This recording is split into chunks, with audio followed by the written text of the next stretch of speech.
नमस्कार मित्रों, मैं विवेक कुमार त्रिपाठी आपका अपने YouTube channel Pratyush learning centre में बहुत बहुत स्वागत करता हूं। आज हम लोग प्राचीन भारत के इतिहास के श्रृंखला में पढ़ेंगे गुप्त काल और गुप्तोत्तर काल से कुछ प्रश्नों को देखेंगे। ठीक है, तो चलिए आज के हम सेशन को शुरू करते हैं। उससे पहले चैनल को लाइक करें, सब्सक्राइब करें और ज़्यादा से ज़्यादा लोगों को शेयर करें। ठीक है, तो आपका पहला प्रश्न है, गुप्त वंश डैश डैश अवधि में शासन किया। ठीक है ना, तो ये एकदम बेसिक प्रश्न है। तो आपको इसका उत्तर पता रहना चाहिए कि वो शासन था 319 से 500 ईस्वी के बीच में। ठीक है, अगला प्रश्न हम लोग देखते हैं।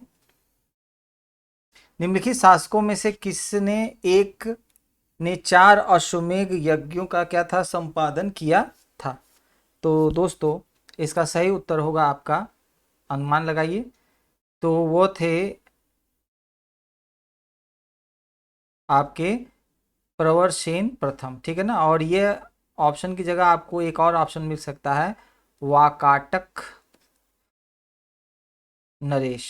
ठीक है ना, तो भी क्या होगा, आपका विकल्प सही होगा। अगला भी क्वेश्चन है आपके सामने, भारत का नेपोलियन किसे कहा जाता है? बहुत फेमस क्वेश्चन है। तो भारत का नेपोलियन किसे कहा जाता है? समुद्रगुप्त को भारत का नेपोलियन कहा जाता है। निम्नलिखित में से किस गुप्त राजा का एक अन्य नाम देवगुप्त था? तो दोस्तों बहुत ही अच्छा क्वेश्चन है, जल्दी से बताइए, आप लोग भी सोचिए। तो उनका नाम था चंद्रगुप्त द्वितीय। ठीक है ना, चंद्रगुप्त द्वितीय, जिन्हें विक्रमादित्य के नाम से भी क्या किया जाता है, जाना जाता है। और इनका एक और नाम है देवगुप्त। ठीक है ना, तो ध्यान रखिएगा। ठीक है ना, देवगुप्त। अगला है, प्रथम गुप्त शासक जिसने परम भागवत की उपाधि धारण की। बहुत ही इंपॉर्टेंट क्वेश्चन है, और वह है आपके चंद्रगुप्त द्वितीय। ठीक है ना, इन्होंने ही विक्रमादित्य और परम भागवत, और आप देखेंगे कि महरौली लेक से भी इनका क्या आता है, संबंध जोड़ा जाता है कि वहां पर एक विष्णु पर्वत है, वहां पे विष्णु ध्वज की स्थापना भी वहां पे इन्होंने की थी। ये प्रश्न भी बना हुआ है। इलाहाबाद स्तंभ अभिलेख निम्नलिखित में से किस एक से संबद्ध है? तो दोस्तों, तो वह संबद्ध है आपका अशोक से भी है और समुद्रगुप्त से भी है। तो इस प्रश्न में दोस्तों सी और डी दोनों ऑप्शन होगा, तो एक विकल्प और नया बन सकता है, सी एंड डी। ठीक है ना, ऐसे प्रश्न जब भी आते हैं तो आपको एक्यूरेट आंसर पता रहना चाहिए। ये एग्जामिनेशन में आया हुआ प्रश्न है, लेकिन जब ऐसी समस्याएं आती हैं तो आपको सही पता रहना चाहिए। अब आप वहाँ पे क्या निर्णय लेते हैं एग्जामिनेशन हॉल में, ये आपके ऊपर क्या करता है, डिपेंड करता है। ठीक है, प्रयाग प्रशस्ति किसके सैन्य अभियान के बारे में जानकारी देता है? तो प्रयाग प्रशस्ति जो है देता है जानकारी आपके समुद्रगुप्त के सैन्य अभियान के बारे में। समुद्रगुप्त के प्रयाग प्रशस्ति वाले स्तंभ पर निम्नलिखित में से किसका लेख मिलता है? बहुत ही अच्छा प्रश्न है, तो जल्दी से बताइए किसका लेख मिलता है? जहांगीर का, शाहजहां का, औरंगजेब का या दारा शिकोह का? तो मिलता है वहां पर जहांगीर का। ठीक है, अगला है, पृथ्व्या प्रथम वीर उपाधि भैया किसको दी गई थी? बहुत अच्छा प्रश्न है। यह दी गई थी आपके समुद्रगुप्त राजेंद्र प्रथम अमोद वर्ष गौतमी पुत्र सातकर्णी। तो ये मिली थी आपकी समुद्रगुप्त को मिली थी। निम्नलिखित कथन पढ़िए, हरिसेन समुद्रगुप्त के दरबार का प्रसिद्ध कवि था। अब जानते हैं ये जो स्टेटमेंट वाले क्वेश्चन होते हैं वो एकदम क्या होते हैं, एक एक नंबर उसमें क्या है, छिपा हुआ रहता है। इसीलिए आपको इनको हमेशा क्या करना चाहिए, तैयार करके जाना ही चाहिए। ठीक, तो समुद्रगुप्त के दरबार का कवि था, उसने देवी चंद्र गुप्तम महाकाव्य की रचना की, वह प्रयाग प्रशस्ति का भी रचयिता था। तो दोस्तों यहाँ पर जो ऑप्शन आपका है वो ऑप्शन होगा आपका आपका ऑप्शन नंबर 1 2 3 1 2, ये एक और तीन बस सही है। यहाँ पे हरिसेन जो था वो समुद्रगुप्त के दरबार का प्रसिद्ध कवि था, ये विकल्प एकदम सही है। और वह प्रयाग प्रशस्ति का रचयिता भी था। ठीक है ना, तो अब आपसे एक क्वेश्चन बन सकता है 1 नंबर का कि प्रयाग प्रशस्ति का रचयिता कौन है? तो आपको पता रहना चाहिए हरिसेन। ठीक है ना, और समुद्रगुप्त के दरबार का प्रसिद्ध कवि कौन था? तो वो भी उसी से संबंधित था। ठीक है, तो आपको यह दोनों पता होना चाहिए। तो आप दिमाग में चल रहा होगा सर ये देवी चंद्रगुप्त का किसका है, तो आपको ध्यान रहना चाहिए कि देवी चंद्र जो गुप्त था वो जो काव्य था विशाख दत्त, ठीक, उनका लिखा हुआ काव्य है। ठीक है ना, अगला देखते हैं मैच द फॉलोइंग वाला। तो धनंजय ये क्या थे, कुछ दक्षिण भारत के राज्य थे, उनके नरेश, उनको मिलान है इसमें। तो चलिए देखते हैं। धनंजय, धनंजय जो थे कुस्तलपुर, ठीक है। नीलराज ये थे अवमुक्त, और उग्रसेन आपका था लक्का। विष्णु गोपा क्या थे, कांची, ठीक है ना, कांची। तो ये आपका विकल्प क्या होगा, सही बैठेगा। तो इसमें इसके आधार पर सी विकल्प आपका क्या होगा, सही होगा। थोड़ा सा कठिन प्रश्न है, लेकिन ये यूपी पीसीएस में जब पूछा गया है, तो मानता हूं कि वनडे एग्जामिनेशन में ये इतना भारी भरकम प्रश्न तो नहीं आएगा, लेकिन ये पक्का है कि इनमें एक ऑप्शन से कोई एक प्रश्न जरूर बना के पूछेगा, और आपको वहां पर वो पता होना चाहिए, ठीक है। अगला है, दिल्ली की कुव्वत उल इस्लाम मस्जिद के प्रांगण में उन्नत प्रसिद्ध लौह स्तंभ किसकी स्मृति में बनाया गया है, बहुत ही इंपॉर्टेंट है। और वह है आपका जो आपको कहते हैं मेहरौली लौह स्तंभ, वही, ठीक है ना। तो ये है आपका चंद्र नामक राजा की उपलब्धि का क्या है, वहां पे वर्णन मिलता है, ठीक है। कौन सा राजवंश हूणों के आक्रमण से अत्यंत विचलित हुआ, ठीक। तो वह विचलित हुआ था गुप्त, ठीक। हूणों का पहला जो भारतीय आक्रमण गुप्त सम्राट जो थे स्कंद गुप्त, उन्हीं के शासनकाल में हुआ था, ठीक है ना। यह भी तो प्रश्न पूछ सकता है कि किसके शासनकाल में हुआ था, तो ये ध्यान रखिए। आने वाले समय में देखिए प्रश्न अभी आता ही है। हूणों ने भारत पर आक्रमण किया था, तो हूणों ने भारत पे आक्रमण किया था, देखिए आ ही गया प्रश्न, स्कंद गुप्त के शासनकाल में आक्रमण किया था। निम्नलिखित में से किस गुप्त शासक ने हूणों पर विजय प्राप्त की, ठीक है। तो अब तो प्राप्त की थी स्कंद गुप्त ने, उन पर विजय प्राप्त की थी। अगला प्रश्न देखते हैं, किस अभिलेख से ज्ञात होता है कि स्कंद गुप्त ने हूणों को पराजित किया था। चलिए अब देखते हैं कि किस अभिलेख से प्राप्त होता है। भीतरी, इलाहाबाद, मंदसौर, उदयगिरी। तो दोस्तों ये था भीतरी स्तंभ लेख से क्या होता है, यह ज्ञात होता है, ठीक है। गुप्त साम्राज्य के पतन के विभिन्न कारण थे, निम्नलिखित कथनों में से कौन सा कारण नहीं था।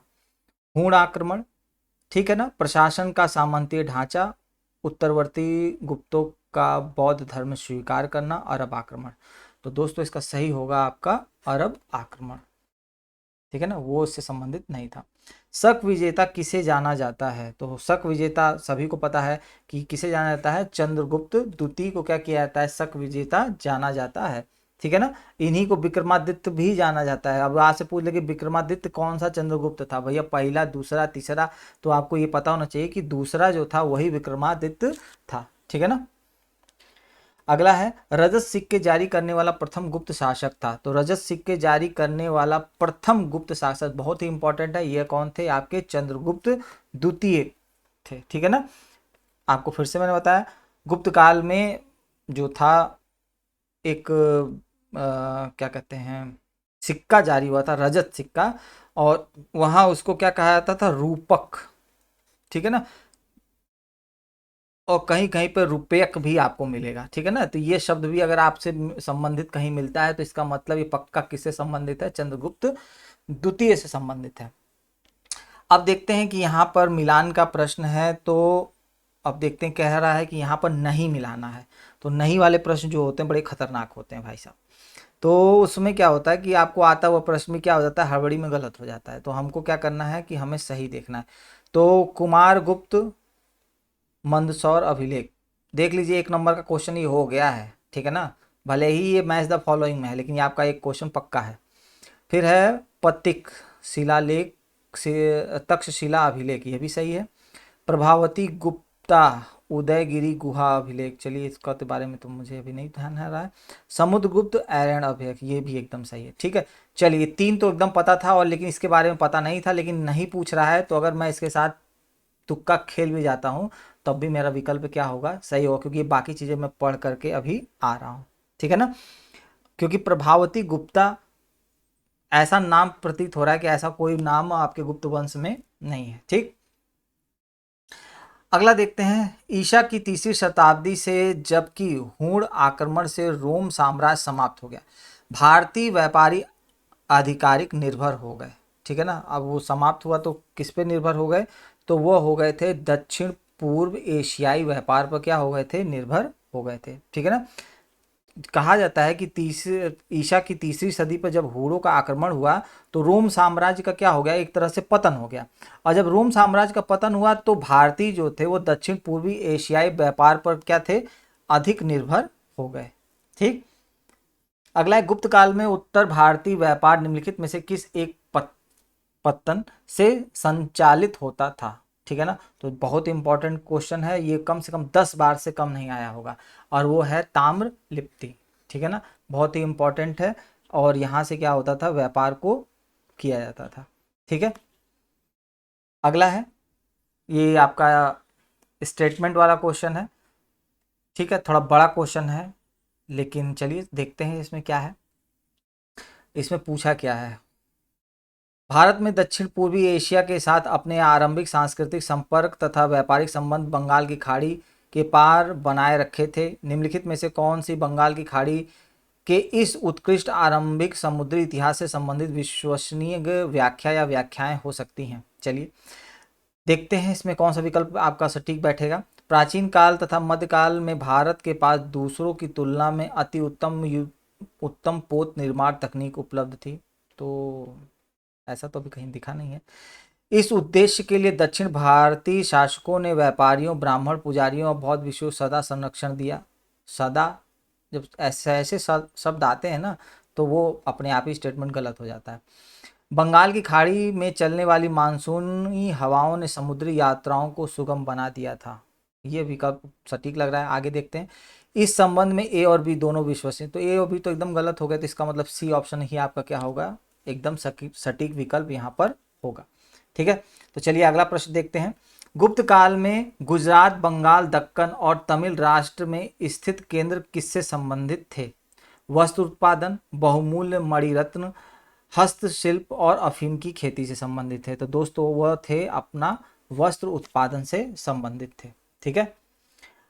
अगला है, विशाख दत्त के प्राचीन भारतीय नाटक मुद्रा राक्षस की विषय वस्तु है। बहुत ही अच्छा प्रश्न है, और देखते हैं इसकी विषय वस्तु क्या है।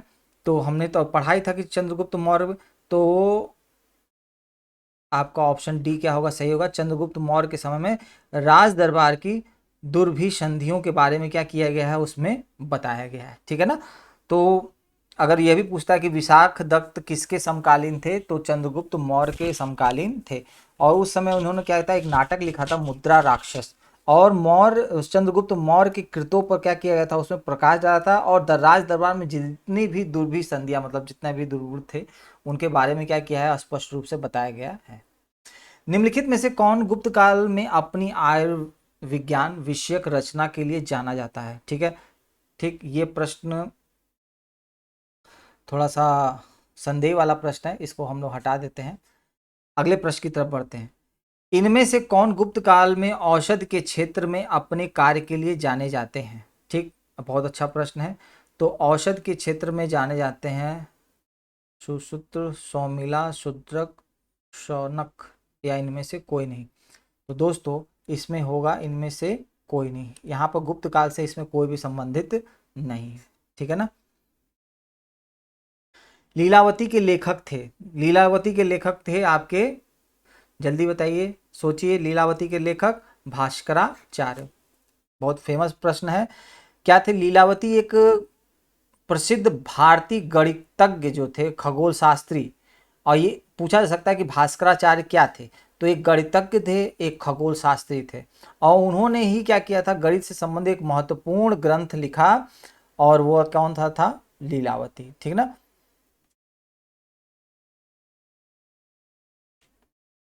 अगला है, भारतीय यात्रा में फाहियान ने एक अस्पताल का उल्लेख किया है, वह स्थित था। तो जल्दी बताइए, वह स्थित था आपका पाटलिपुत्र में। ठीक है ना। तो चीनी यात्री फाहियान थे, वो गुप्त काल में क्या था, भारत आया था, और उसने क्या किया था, इस अस्पताल का क्या किया है, उल्लेख किया है, जहाँ पर उसने बताया कि निर्धन जो थे उनको निःशुल्क दवाएं, भोजन सभी क्या किया जाता था, मुफ्त दिया जाता था, और देश भर से रोगी यहाँ पे क्या करते थे, इलाज कराने के लिए आते थे। सोचिए हमारा भारत देश कितना महान था, लेकिन पहले अंग्रेजों ने इसे इतना लूटा और वर्तमान में हमारे जो नेता हैं उसे लूट लूट कर क्या कर रहे हैं, कंगाल कर रहे हैं। क्या किया जा सकता है, बस अंतर यह है कि पहले हम अंग्रेजों के गुलाम थे, आज हम राजनीतिक सत्ता के क्या हो गए हैं, गुलाम बन चुके हैं। चंद्रगुप्त के 9 रत्नों में से निम्न में से कौन फलित ज्योतिष से संबंधित था? चलिए बहुत अच्छा प्रश्न है, चलिए देखते हैं इसका सही उत्तर क्या होगा। तो वो थे आपके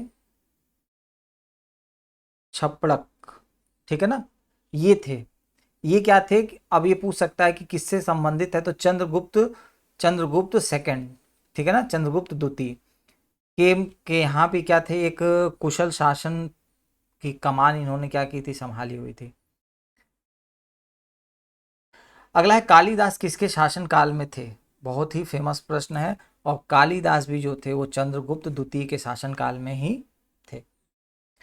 अगला है इनमें से किसने पहली बार यह व्याख्या की कि पृथ्वी के अपनी धुरी पर घूमने के कारण प्रतिदिन सूर्योदय और सूर्यास्त होता है? सोचिए, ये हम लोगों को बताया कुछ और जाता है, लेकिन देखिए हमारा भारत कितना महान है, हमारे यहाँ पहले से ही हर चीज़ के बारे में क्या की गई है, खोज की गई। अभी मैं कल या परसों एक कोई डॉक्यूमेंट्री देख रहा था, हवाई जहाज हमारे देश में बहुत पहले ही आपका बम्बई में कोई एक थे, उन्होंने बना लिया था, उसका प्रयोग किया था, लेकिन राइट ब्रदर्स का नाम ज़्यादा आता है, ठीक है ना। तो चलिए देखते हैं, इसका सही उत्तर होगा आपका आर्यभट्ट। अधोलिखित में से कौन गुप्तकालीन स्वर्ण मुद्रा है? ठीक है ना, बहुत अच्छे प्रश्न है, आने की पूरी संभावना है, और वह है आपकी दिनार, ठीक है ना, दिनार। गुप्तकालीन रजत मुद्राओं को नाम दिया गया था, ठीक है ना, तो उन मुद्राओं को नाम दिया गया था, मैंने अभी चर्चा की थी ना, रूपक। निम्नलिखित में से किस गुप्त शासक ने सर्वप्रथम सिक्के जारी किए? तो सर्वप्रथम सिक्के जो जारी किए थे वो किए थे चंद्रगुप्त प्रथम ने किए थे ना। गुप्त शासकों में जो चंद्रगुप्त प्रथम था उसने क्या किए थे, सिक्के जारी किए थे। अगला है गुप्त काल में निम्नलिखित संस्कृत नाटकों में स्त्री और शूद्र बोलते थे? बहुत अच्छा, और वो बोलते थे प्राकृत भाषा, ठीक है। सती प्रथा का प्रथम अभिलेखी साक्ष्य प्राप्त हुआ है, ठीक, सती प्रथा का जो है प्रथम अभिलेखी साक्ष्य प्राप्त हुआ है एरन अभिलेख से, ठीक है ना।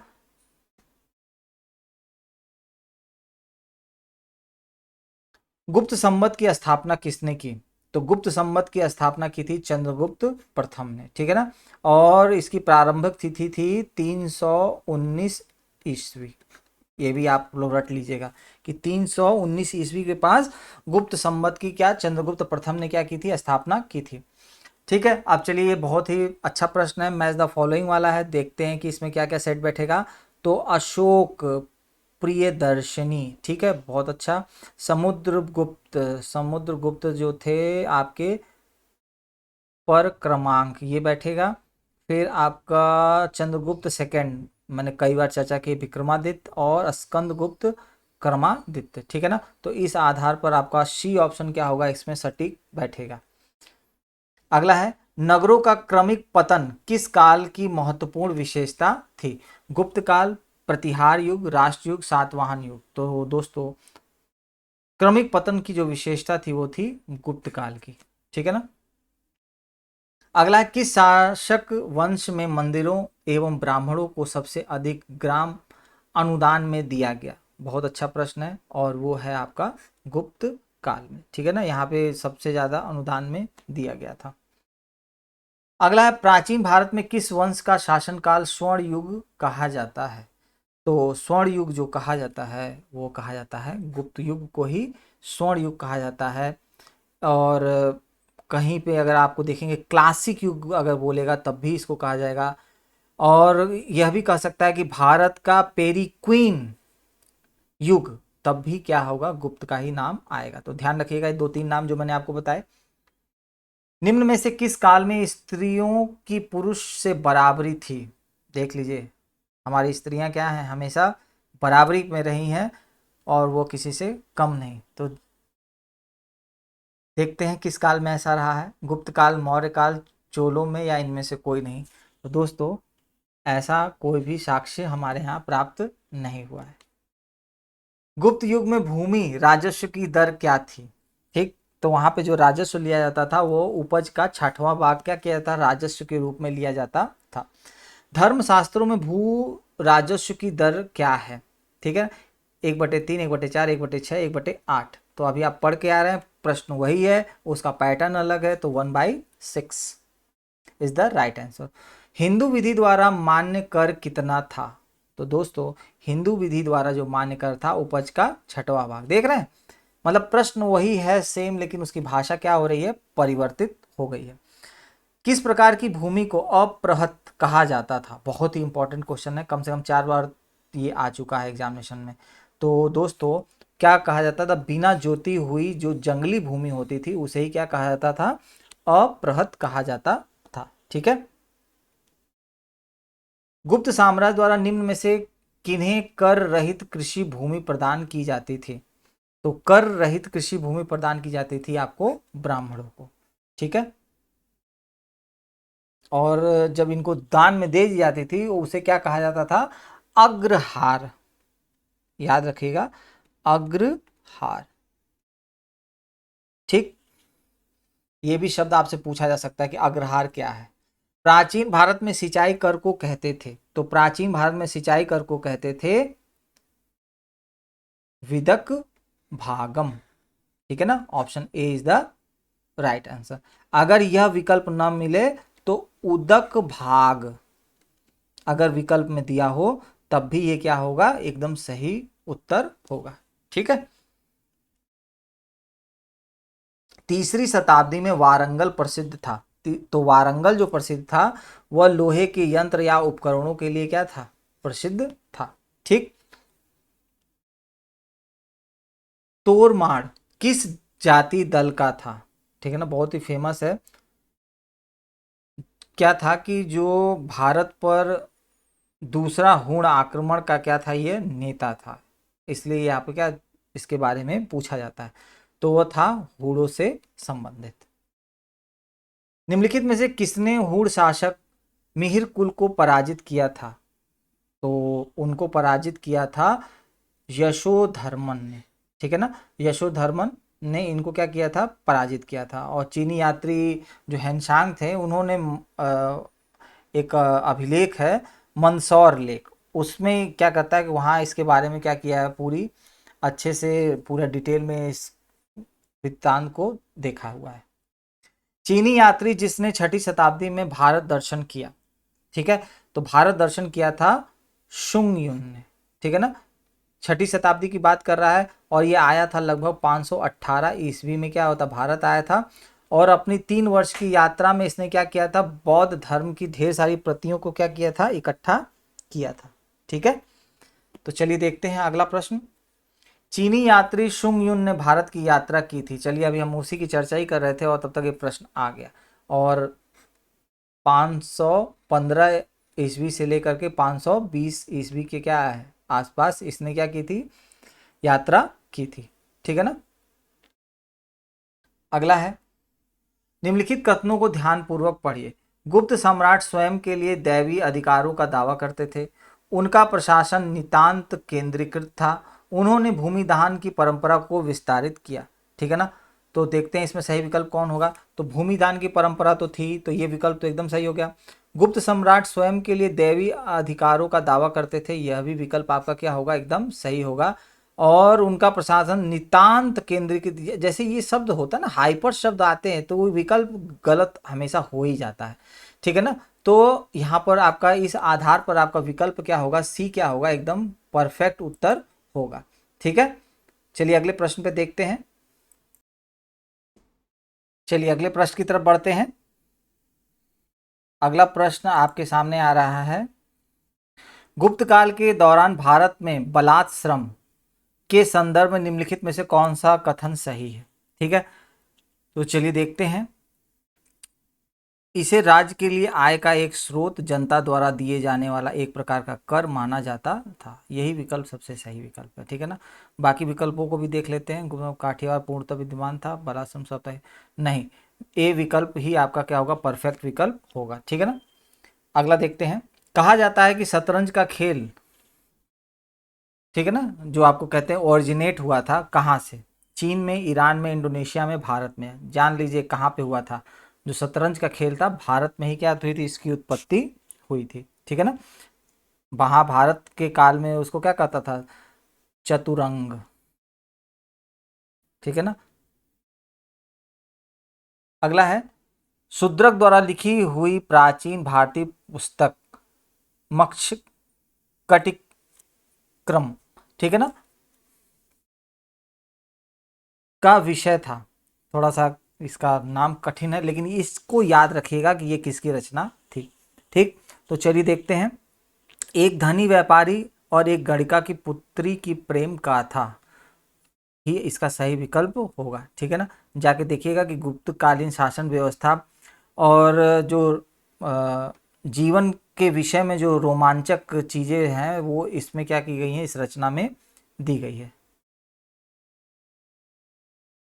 अगला है प्राचीन सांख्य दर्शन में किसका महत्वपूर्ण योगदान है, कपिल, गौतम, नागार्जुन, चार्वाक।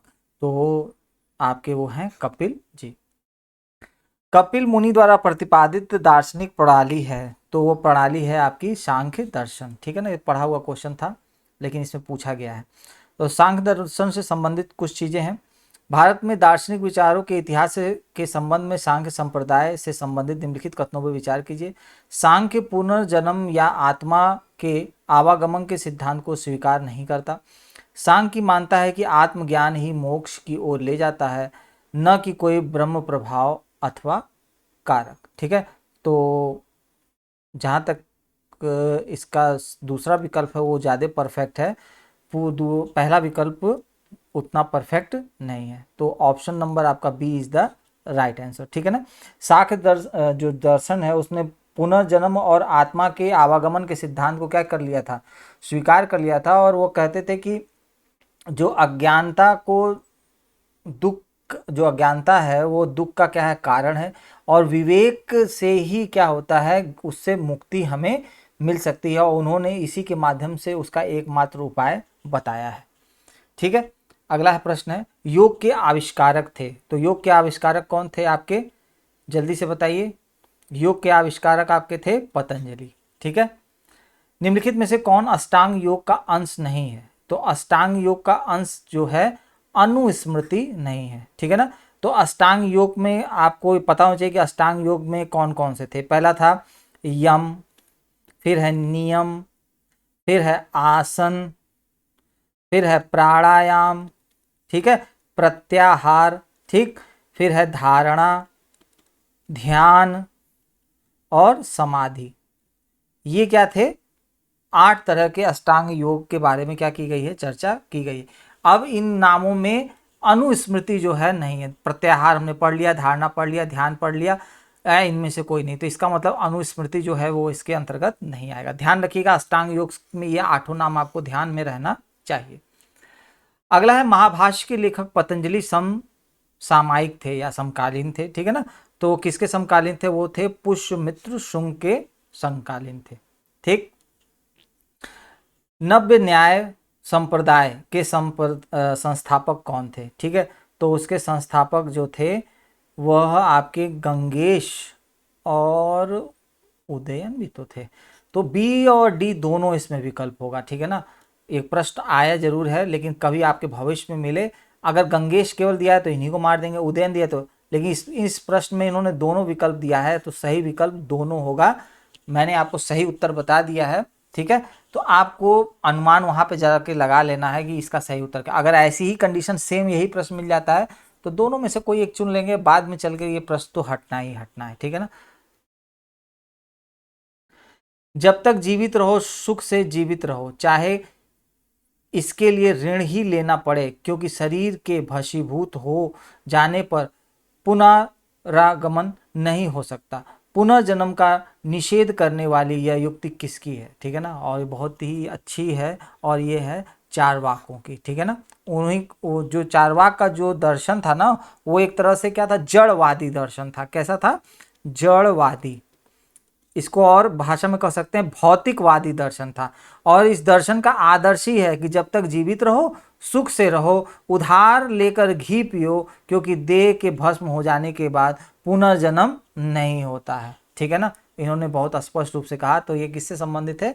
चारवाकों से संबंधित है।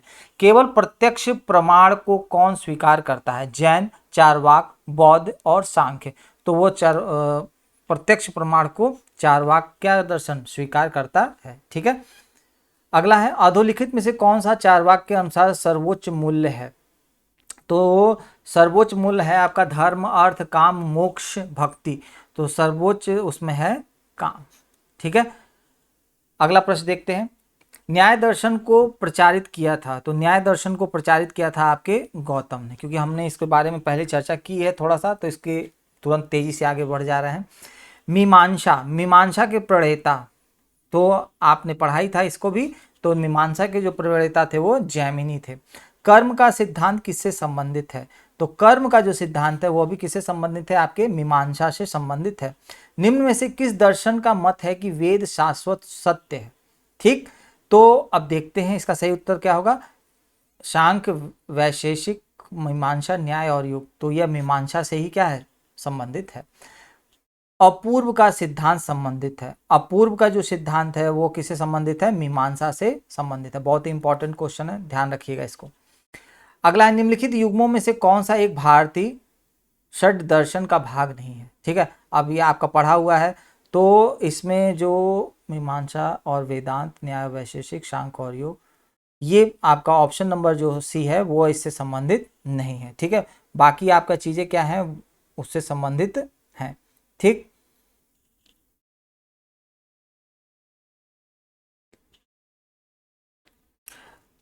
लोकायत दर्शन किसको कहा जाता था? तो लोकायत दर्शन जो था वो चारवाक का ही जो दर्शन था उसको क्या कहा था? लोकायत दर्शन। ठीक है ना, जो भौतिकवादी दर्शन पे क्या था? आधारित था, जो भौतिक और सांसारिक सुख को क्या करते थे? अधिक महत्व देते थे। अद्वैत दर्शन के संस्थापक हैं। ठीक है, अद्वैत दर्शन के जो संस्थापक वो आपके हैं शंकराचार्य जी। ठीक है ना, अगला है शंकर के दर्शन को कहा जाता था। तो शंकर के दर्शन को कहा जाता था अद्वैतवाद। प्रच्छन्न बौद्ध बुद्ध, ठीक है, किसे कहा जाता था? बहुत ही इंपॉर्टेंट क्वेश्चन है, और वो कहा जाता था शंकर को। ठीक है ना, शंकर मतलब कौन? शंकराचार्य। ठीक है ना, भगवान शंकर मत समझ लीजिएगा। अगला है निम्नलिखित में से अद्वैत वेदांत के अनुसार किसके द्वारा मुक्ति प्राप्त की जा सकती है? और ये प्राप्त की जा सकती है ज्ञान के द्वारा ही क्या की जा सकती है? मुक्ति प्राप्त की जा सकती है। निम्नलिखित में से किसका संबंध वेदांत दर्शन से के साथ नहीं है?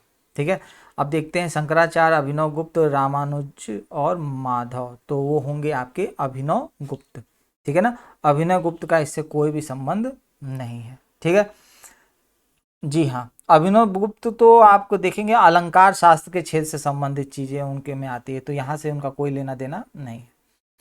अगला देखते हैं, ये आपका मैच द फॉलोइंग वाला है। कल हम लोग ने इस पे शक संमत, विक्रम संमत, गुप्त संमत आज पढ़ा है। ठीक है, तो चलिए तीन तो हमारा पढ़ा ही हुआ है, तो चलिए तीन के आधार पर हम अपने विकल्प को खोजने की कोशिश करते हैं। तो चलिए देखते हैं ऑप्शन नंबर 1 विक्रम संमत, तो ऑप्शन हो जाएगा ये आपका 58, और इसके बाद आपका शक संवत, फिर ये हो जाएगा आपका 78। गुप्त संवत अभी हम लोग पढ़ के गए हैं, तो गुप्त संवत हो जाएगा आपका 320 ईस्वी। और ठीक है, और अपना कली, तो आपका कली हो जाएगा 3102 ईसा पूर्व माना जाता है। ठीक है,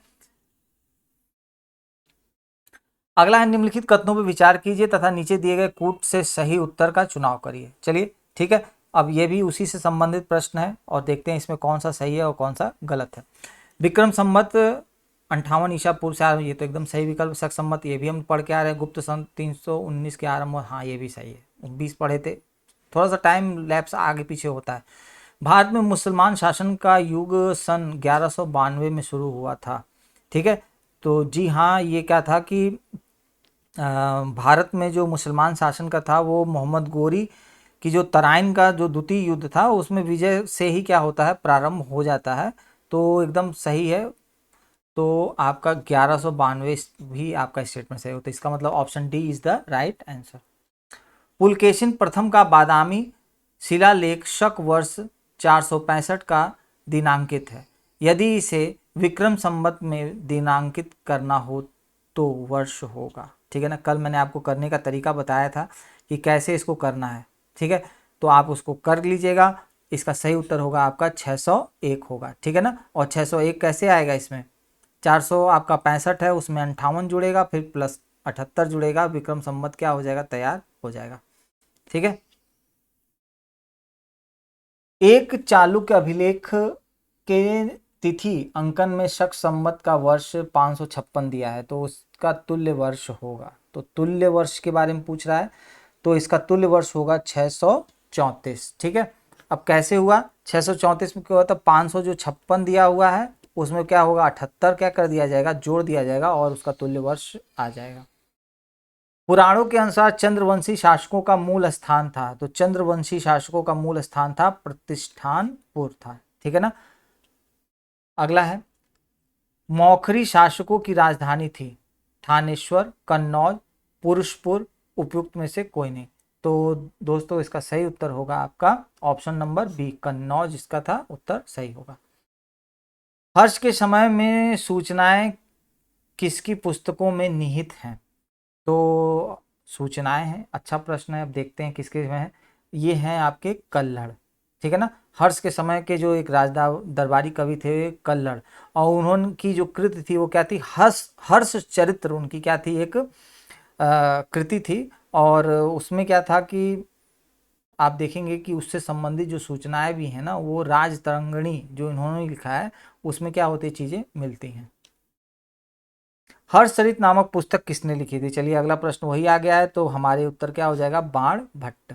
ठीक है, अगला है हर्ष के साम्राज्य की राजधानी थी, तो हर्ष के साम्राज्य की राजधानी क्या थी, आपकी कन्नौज थी। ठीक है, सम्राट हर्ष ने अपनी राजधानी थानेश्वर से कहाँ स्थानांतरित की थी, तो उन्होंने अपनी राजधानी स्थानांतरित की थी कन्नौज। ठीक है, अगला प्रश्न देखते हैं। सम्राट हर्षवर्धन ने 2 महान धार्मिक सम्मेलनों का आयोजन किया। ठीक है, तो ये दोनों सम्मेलन कहाँ पे हुए थे, एक तो हुआ था कन्नौज में और दूसरा हुआ था प्रयाग में। ठीक है, ये बहुत ही इंपॉर्टेंट है, इसको देख लीजिएगा आप लोग। उत्तर प्रदेश में स्थित वह स्थल जहां हर्षवर्धन ने बौद्ध महासम्मेलन का आयोजन किया था, तो चलिए हम लोग ने दो तो अभी विकल्प पढ़े हैं, तो दो में से कोई तो एक होगा, ये हाँ देखिए हमको मिल गया प्रयाग। ठीक है, अगला है नर्मदा नदी पर सम्राट हर्ष के दक्षिणवर्ती अग्रगमन को रोका।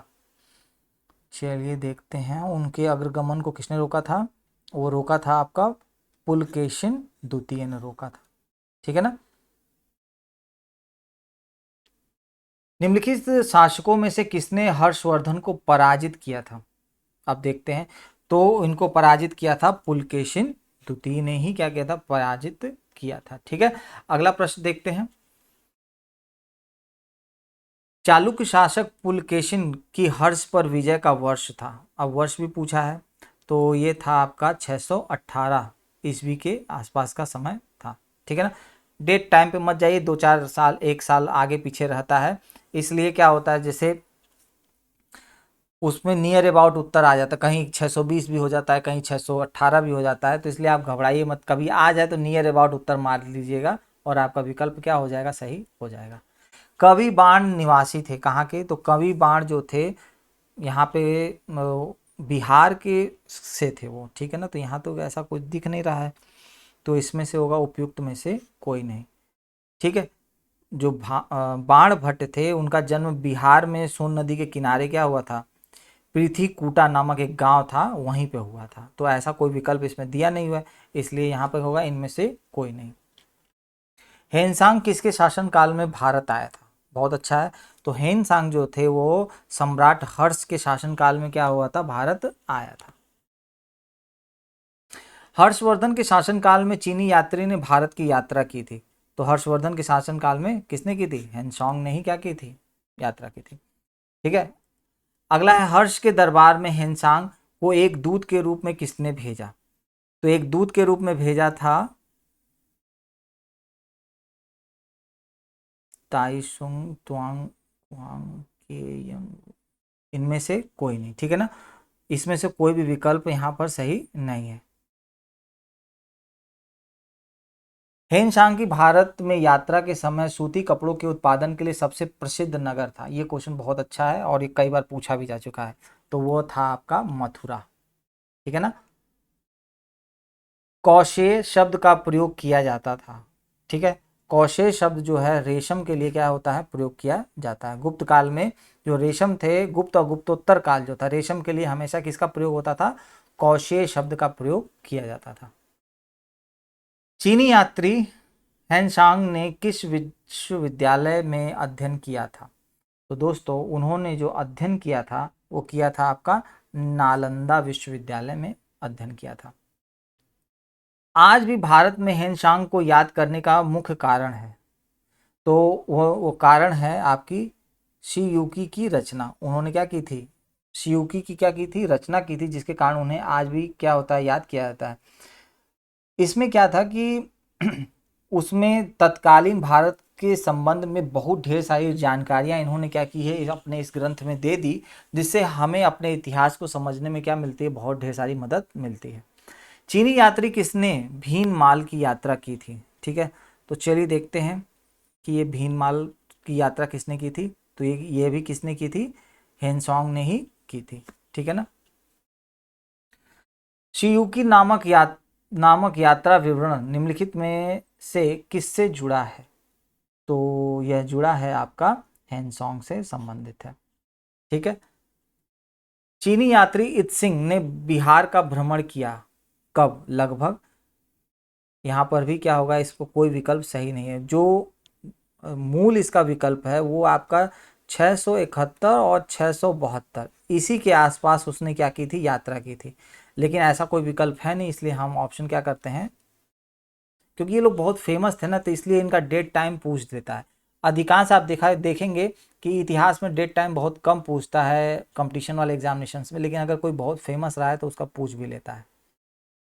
चीनी लेखक भारत का उल्लेख किस नाम से करते थे? अब ये तो बहुत ही अच्छा प्रश्न है कि चीनी लेखक भारत को किस नाम से क्या करते थे। तो वो उल्लेख करते थे यिन तू, ठीक है ना, इस नाम से क्या करते थे, इसको उल्लेख करते थे। कहीं कहीं पे आपको इसका नाम थिया थियान थियान तू भी मिलेगा। तो वह भी विकल्प क्या होगा, एकदम सेम ही होगा। इंग्लिश में अगर आप जाके देखेंगे तो YNTU ऐसे दिया होगा, थिन ट्यू। तो इसका मतलब ये क्या है, सही है। और यहाँ पे थियान टू, दोनों विकल्प में से कोई एक विकल्प मिलेगा तो आपका क्या हो जाएगा, एकदम सही उत्तर हो जाएगा। नालंदा विश्वविद्यालय के विनाश का कारण था। तो नालंदा विश्वविद्यालय के विनाश का कारण कौन थे, आपके हमारे भाई थे, उन्होंने क्या किया था, इसका विनाश किया था, ठीक है ना। अगला है भारत में सबसे प्राचीन विहार है। तो हमारे प्राचीन विहार कौन सा है, नालंदा विहार। नालंदा कहाँ पर स्थित है? तो नालंदा आपका कहाँ पे है, बिहार में स्थित है, ठीक है। गुप्तोत्तर युग में प्रमुख व्यापारिक केंद्र था कन्नौज, उज्जैन, धार और देवगिरी। तो वह था आपका कन्नौज, ठीक है। अगला है निम्नलिखित कथनों पर विचार कीजिए। चीनी यात्री फायान ने कनिष्क द्वारा आयोजित की गई चतुर्थ महाबौद्ध परिषद में भाग लिया, ठीक है। अगला है चीनी यात्री हेनसांग हर्ष से मिला और उसे बौद्ध धर्म का प्रतिरोधी बनाया, ठीक है। बहुत ही अच्छा प्रश्न है। अब देखते हैं, इसका सही उत्तर होगा आपका ऑप्शन नंबर डी। न तो एक सही है, न तो दो सही है, ठीक है ना, दोनों ही एकदम प्रतिरोधी तो कहीं बनाया नहीं था और उसने भाग लिया, ये भी विकल्प क्या होगा आपका, गलत होगा, ठीक है। तो ऑप्शन डी क्या होगा, इज द राइट आंसर। मैं कुछ बड़े प्रश्न हैं वो आपको छोड़ रहा हूँ, क्योंकि हो सकता है कि आपके सर के ऊपर से चले जाएं, इसलिए आप इसको स्किप कर दीजिए। जो आपके भी काम का है उसी पर डिस्कशन हम लोग कर लेते हैं। निम्नलिखित कथनों में से कौन सा 8वीं शताब्दी के संत शंकराचार्य के बारे में सही नहीं है? तो जो उनके बारे में सही नहीं है। तो देखते हैं कौन सा सही नहीं है। उन्होंने भारत के विभिन्न क्षेत्रों में 4 धाम स्थापित किए, तो ऐसा तो कुछ है ही नहीं, ये तो गलत है।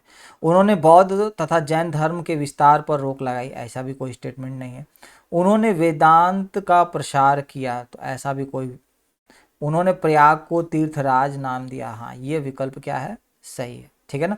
बाकी तो सब क्या है, एकदम हाइपर स्टेटमेंट से वो क्या है, गलत है। आदि शंकर जो बाद में शंकराचार्य बने, उनका जन्म हुआ था, तो उनका जन्म हुआ था आपका केरल में, ठीक है।